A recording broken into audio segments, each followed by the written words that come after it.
ஈஸ்வரி செய்யக்கூடிய கேவலமான செயலுக்கு இனியா இந்த மாதிரி தரமான பதிலடி கொடுத்தா நல்லாக்குன்னு நினச்சிங்கன்னா மறக்காமல் இந்த வீடியோக்கு லைக் பண்ணி தெரியப்படுத்துங்க. சரி வாங்க, பாக்கியலட்சுமி 4 வீடியோக்கான ப்ரொடக்ஷனை பார்த்துடலாம்.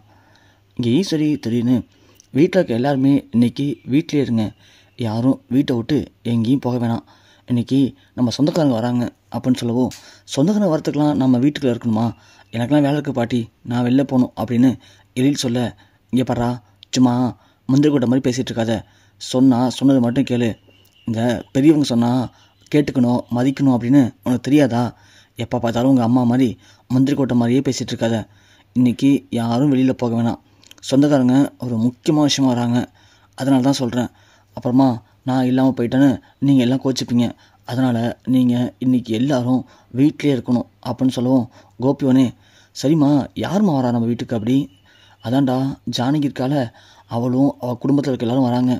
ஜானகியா, அது யாருமா, அதான்டா என் தம்பி பொண்டாட்டி. ஓ தம்பி பொண்டாட்டியா, ஆமாம் கோபி, அவள் இன்னைக்கு எல்லாரையும் அழைச்சிட்டு வரா, அதனால் நீங்கள் எல்லோரும் வீட்டில் இருங்க. சரிம்மா அதுக்கு ஏமா நாமலாம் வீட்டில் இருக்கணும், வந்தால் வரட்டுமே, நாமலாம் வெளியில் போய் வேலையை முடிச்சுட்டு வந்து பார்க்கலாம்ல. கோபி, அவங்க வரதே ஒரு முக்கியமான விஷயத்துக்காக வராங்கடா. என்ன விஷயமா, அவங்க இனியாவை பொண்ணு பார்க்க வராங்க. அதை சொன்ன உடனே எல்லோரும் ஷாக்காக வராங்க. என்னம்மா சொல்கிறீங்க, இனியாவை பொண்ணு பார்க்க வராங்களா? ஆமாம் கோபி, நான் தான் ஏற்கனவே ஜானகி என்கிட்ட பேசியிருந்தா, நான் தான் இப்போ வேண்டாம் அப்புறமா பார்க்கலான்னு ஜானகிட்ட சொல்லியிருந்தேன். ஆனால் இப்போது இங்கே இனியா பண்ணுறதெல்லாம் பார்க்கும்போது எனக்கு என்னமோ பயமாக இருக்குடா, அதான் சரி நீ வாடின்னு சொல்லிட்டேன்.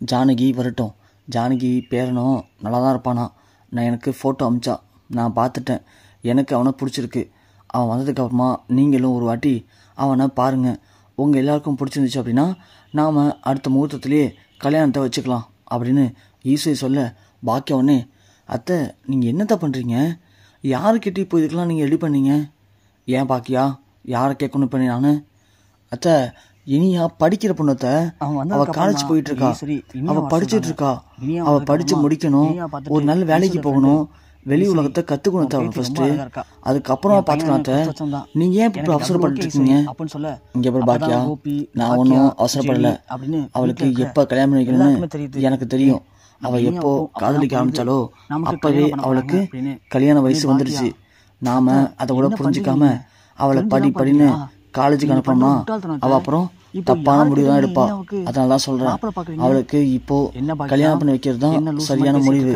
அதை நான் பார்த்துக்கிறேன், புரியுதா, நீ ஒரு அம்மாவா அமைதியாக இருந்தால் மட்டும் போதும், மீதியெல்லாம் நான் பார்த்துக்கிறேன். இல்லத்த என்னால் ஏற்றுக்க முடியாது, நீங்கள் பண்ணுறது முட்டாள்தனம், இனியா காதலிச்சா நான் ஒன்றும் இல்லைன்னு சொல்ல, அது அவன் வயசு கோளாறு, ஆனால் அவள்கிட்ட நான் இப்போது பேசி புரிய வச்சுட்டேன், அவளும் சமாளம் சொல்லிட்டா, இதுக்கு மேலே நீங்கள் தேவையில்லா பிரச்சனை பண்ணாதீங்க. இங்கே ஒரு பாக்கியா யார் பிரச்சனை பண்ணுறான்னு உனக்கே தெரியும், சரியா ஜெனி, கோபி, அம்மா சொல்கிறது சரிதானப்பா, இந்த நேரத்தில் இனியாவுக்கு நாம கல்யாணம் பண்ணிக்கிறது தப்பா அப்படின்னு கேட்க, எல்லாரும் ஒரு மனதை யோசிச்சுட்டு இல்லைம்மா கரெக்டு தான் பாட்டி அப்படின்னு சொல்கிறாங்க. பாத்தியா வீட்டில் இருக்க எல்லாருக்குமே நான் பண்ணுறது சரின்னு படுது, ஆனால் உனக்கும் இந்த எழிலுக்கு மட்டும்தான் நான் பண்ணுறது தப்பா தெரியுது, அதுக்காக தான் என்னால் இதை விட முடியாது, நான் முடிவு பண்ணிட்டேன், இனியாவுக்கு கல்யாணம் பண்ணிக்கலான்னு சொல்லிட்டு நீ அமைதியாக இருந்து நடக்கிறத மட்டும் பார்த்தா போதும்.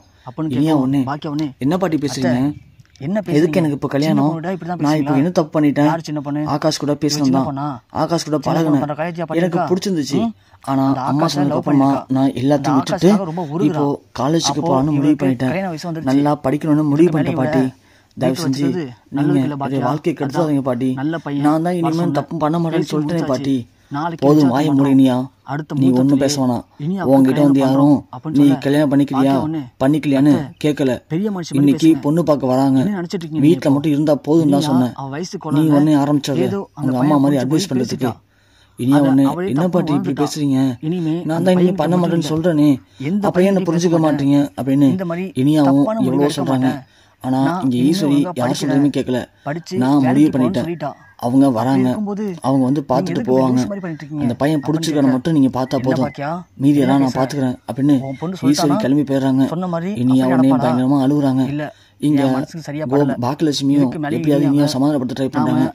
ஆனா இனியாவுக்கு என்ன பண்றதுன்னு தெரியல. பாக்கியா ஒண்ணு எல்லாத்துக்கும் காரணம் இந்த கோபி தான். கோபிய இங்க விட்டு வச்சதான் எல்லாத்துக்கும் பிரச்சனைக்குமே. கோபிய அன்னைக்கே வீட்டை விட்டு வெளியே அனுப்பியிருந்தா இவ்வளவு பிரச்சனை வந்திருக்காது. இப்ப பாரு, இந்த கோபியும் ஈஸ்வரி சேர்ந்து என்னெல்லாம் பண்றாங்க. இருக்கட்டும், இதுக்கு நானே ஒரு முடிவு கட்டுறேன் அப்படின்னு பாக்கியா முடிவு பண்றாங்க. இதே மாதிரி அன்னைக்கு வந்து ஜானகி வீட்டுல பையன் வந்து பார்த்துட்டும் போறாங்க. இனியா சுத்தமா பிடிக்கல, இதுக்கு ஏதாவது ஒன்று பண்ணி ஆகணுமே அப்படின்னு இனியா முடிவு பண்றாங்க. முடிவு பண்ணி போலீஸுக்கும் கால் பண்ணி சொல்லிடுறாங்க. போலீஸும் வந்தது. வந்து விசாரிக்கும் போது இங்க யார் சார் சொன்னவங்களுக்கு அப்பெல்லாம் எங்க வீட்டுல இருந்து யாரும் கம்ப்ளைண்ட் பண்ணிருக்க மாட்டாங்க. எல்லாமே அவங்க விருப்பப்படி தான் சார் நடக்குது. உங்களுக்கு யாரோ தவறான இன்ஃபர்மேஷன் கொடுத்துருக்காங்க அப்படின்னு கோபி சொல்ல, அது வரைக்கும் அமைதி அந்த இனியா இல்ல சார், நான் தான் கால் பண்ணேன், நான் தான் சொன்னேன், எனக்கு விருப்பம் இல்லாம தான் இந்த கல்யாணத்தை ரெடி பண்றாங்க அப்படின்னு இனியா டக்குன்னு வாய திறக்கிறாங்க. உடனே ஈஸ்வரி கோபியும் இனியா என்ன பேச, நீ வாயை மூடிட்டு அமைதியாரு. எதுக்கு நான் அமைதியா இருக்கணும்? எதுக்கு நான் அமைதியா இருக்கணும்? என்னால அமைதியா இருக்க முடியாது. என்ன சொல்றீங்க? வாயை மூடிட்டு அமைதியா இருக்கணுமா? இது என்னுடைய வாழ்க்கை. கல்யாணம் பண்ணிக்க போது நான் தான், நீங்க இல்ல. அப்படி நான் வாயை மூடிட்டு அமைதியா இருக்கணும்னா பாட்டி நீங்க வேணும் இந்த பையனை கல்யாணம் பண்ணிக்கோங்க, நான் எதுவும் கேட்க மாட்டேன் அப்படின்னு சொல்ல ஈஸ்வரனே, என்னடி வாய் உனக்கு ரொம்ப நீளமாயிடுச்சா? என்ன பேசுற? தெரிஞ்சுதான் பேசுறியா? அம்மா பாட்டி தெரிஞ்சதால தான் பேசுறேன். சின்னதாக தப்பு பண்ணிட்டேன், அதுக்காக எனக்கு இவ்வளவு பேர் தண்டனை கொடுப்பீங்களா? நீங்க இவ்வளவு ஒரு மோசமான பாட்டியா இருக்கீங்கன்னு நான் நினைச்சுட பார்க்கவே இல்லை. நான் இப்ப படிக்கணும்னு ஆசைப்படுறேன் சார். என்ன இவங்க கட்டாய கல்யாணம் பண்ண ட்ரை பண்றாங்க, என்ன இவங்கள்ட்ட காப்பாத்துங்க சார் அப்படின்னு இனியா போலீஸ்ல சொல்றாங்க. அது மட்டும் இல்ல சார், இவங்க என்ன ரொம்பவே டார்ச்சர் பண்றாங்க அப்படின்னு இனியா சொல்லி முடிக்கிறாங்க. உடனே போலீஸ் வந்து ஈஸியா பார்த்து, இங்க பாருங்கம்மா, வயசுல மூத்தவங்க நீங்க, உங்களுக்கு தெரியாத ஒண்ணும் இல்ல. இப்ப இருக்கிற காலகட்டத்துக்கு இப்ப இருக்க சட்டம் என்ன சொல்லுது அப்படின்னா, பொண்ணுங்களை அவங்களுடைய விருப்பம் இல்லாம வற்புறுத்தி நீங்க கல்யாணம் பண்ணி வைக்கணும்னு நினைச்சீங்க அப்படின்னா அது சட்டப்படி குற்றம். அந்த குற்றத்துக்காக நாங்க உங்களை கைது பண்ணவும் தயங்க மாட்டோம். அதுக்கான சட்டமும் இருக்கு. அதனால அந்த பொண்ணு விருப்பப்படி அந்த பொண்ணு என்ன பண்ணணும்னு நினைக்கிறாங்களோ அதை பண்ண விடுங்க, இல்லைன்னா உங்களை கைது பண்ற மாதிரி இருக்கும் அப்படின்னு இங்க போலீஸ் சொல்லிடுறாங்க. ஈஸ்வரிக்கு எல்லாரும் முடியும் செருப்பாடிச்ச மாதிரி ஆயிடுது. ஈஸ்வரி வழியே இல்லாம சரிங்க சார் அப்படின்னு சொல்றாங்க. இங்க ஜானகி வீட்டுல வந்து எல்லாருமே சரி சரி நாம அப்புறம் பார்க்கலாம் அப்படின்னு கிளம்பி போயிடுறாங்க. ஈஸ்வரி பத்திரகாளியா மாறிடுறாங்க. அடியே பாக்கியா, உன் பொண்ணு என்ன காரியம் பண்ண பாத்தியா? அவளை சும்மா விட போறது இல்ல பாரு, எல்லாரையும் கூட்டு வச்சு என்ன அசிங்கப்படுத்துறாளா அவ அப்படின்னு சொல்ல, பாக்கியா ஒண்ணு யாரு அசிங்கப்படுத்தின? நீங்க தான் அசிங்கத்தை தேடிக்கிட்டீங்க. இனியா சின்ன பொண்ணு, ஆனா அவளுக்கு இருக்கிற பக்குவம் கூட உங்களுக்கு இல்லையே. தப்பு பண்றது மனித இயல்பு, எல்லாருமே தான் தப்பு பண்றோம். யார் தப்பு பண்ணல? ஏன் உங்க புள்ள தப்பு பண்ணல? உங்க புள்ள கல்யாணம் பண்ண பொண்டாட்டி இருக்கிற 3 பிள்ளைங்களை விட்டுட்டு எவ்வளவு ஒருத்தர் முக்கியம்னு எல்லாத்தையும் தூக்கி போட்டு போனா, ஏன் உங்களை மட்டும் சும்மா விட்டு வச்சுட்டு போனாரா? உங்களை விட்டுட்டு போனாரு, உங்களை விரட்டி விட்டாரு. நல்லா யோசிச்சு பாருங்க. அவனாலதான் மாமா இறந்தே போனாங்க. ஆனா அப்படி இவ்வளவு தப்பு பண்ண உங்க புள்ளையவே நீங்க மன்னிச்சு என்னமோ உங்க புள்ள ஊர்ல இல்லாத புள்ள மாதிரியும் இந்த தப்புமே பண்ணாத புள்ள மாதிரி வச்சுக்கல கூட. அது மாதிரிதான் எல்லாருக்கும் எல்லா புள்ளையும் நல்ல பிள்ளைங்க தான். அந்த வகையில என் பொண்ணு நல்ல பொண்ணு தான். ஏதோ சின்னதா தப்பான ட்ரை பண்ணா, அது ஆரம்பத்திலேயே பார்த்து கண்டுபிடிச்சு சரி பண்ணியாச்சு. அவளும் நார்மல் ஆயிட்டா. ஆனா அவளை போய் நீ தப்பு பண்ணிட்டேன்னு சொல்லி கொட்டிக்கிட்டே இருந்தா அவளும் எவ்வளோ தாங்குவா? அதான் கொந்தளிச்சிட்டா. இங்கே பாருங்க, இதுதான் உங்களுக்கு கடைசி வாய்ப்பாத்து சொல்கிறேன். இதுக்கு மேலே இந்த மாதிரி கேவலமான நிலையில பார்க்காதீங்க. பார்த்தீங்க அப்புறம் நல்லா இருக்காது சொல்லிட்டேன். இல்லைனா இந்த வீட்டை விட்டு நான் உங்களையும் வெளியே அனுப்புற மாதிரி இருக்கும், ஜாக்கிரதை, அவ்வளோதான் அப்படின்னு பாக்கியா சொல்லவும் ஈஸ்வரிக்கு என்ன பண்ணுறதே தெரில.